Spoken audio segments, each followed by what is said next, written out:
Hey, Joe Diomede here in the foothills of the Pyrenees.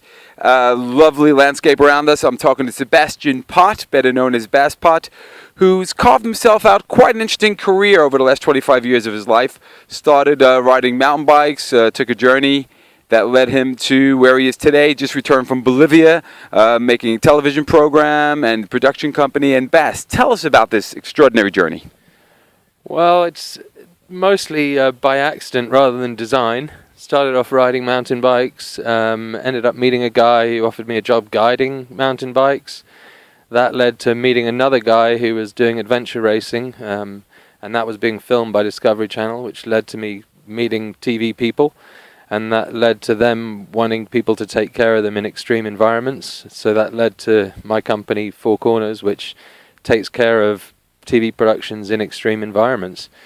Just a random series of meetings that happened and led to where I am now. Wow! And so you had a background then. Did you have a background in safety and climbing? So you were able to say yes to that job. I did all those things for fun. I never had any formal training, but that was because 25 years ago there was no such thing as adventure mountain biking courses or guiding courses. So we just kind of made it up as we went along, and adventure racing was the same thing. There was no specific job. These days I think you can probably choose that career, but when I did it, it was just sort of a need that we fulfilled. So we made it up as we went along and learned.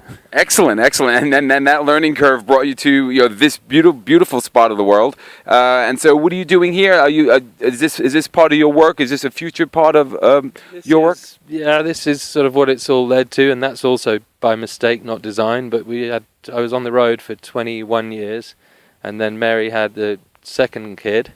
We had a second kid, sorry.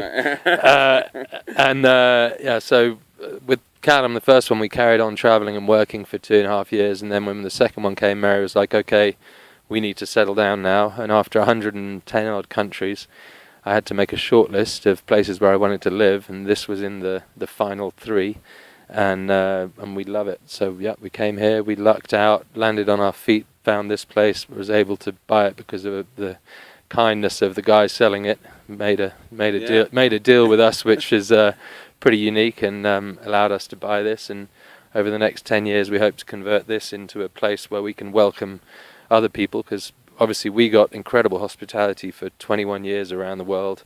So the idea is that gradually we're going to convert this into a space that we can welcome other people into. Excellent. So slowly stopping the traveling, and then bringing, as you get older, obviously, and your kids get older, bring the travel to you.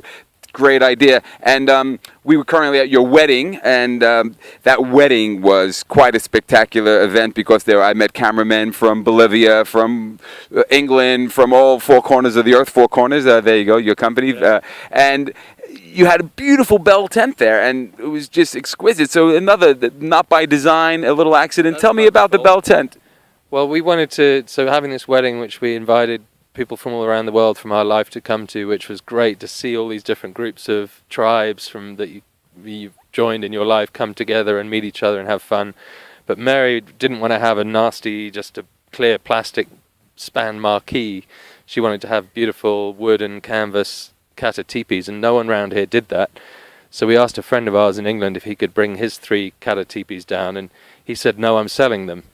So Mary said, right, well, we'll buy them and we'll start a business down here renting out kata tipis. So we got these 3 tipis for the main event space, and then we had lots of people coming to stay, and they didn't want to stay all around. There was an accommodation problem here because we had a lot of people come in, and our commune's 800 people, and we had 200 odd coming in with 100 kids. So we needed this extra accommodation. So we said, well, let's get a person that rents out bell tents to come and do that. There was no one that could do it, so Mary said, right, well, let's do it ourselves and add that to the business. So then we ended up buying 25 bell tents, kitting them all out with carpets and double beds and making them quite luxy.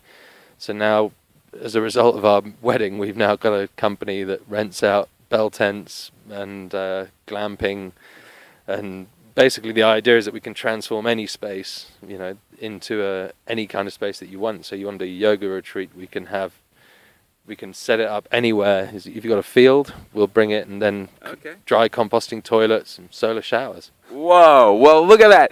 There we go. Bass Pot, life by accident, not by design. Mountain biking brings me to the production world all over the world. Again, having 2 children brings me to this lovely spot of the world. Having a marriage bell tent. Unbelievable. Thank you there, Bass Pot. And thank you, Angie, for the filming. And thank you for this lovely area. Joe Diamede, Telly Montbron. I'll see you again.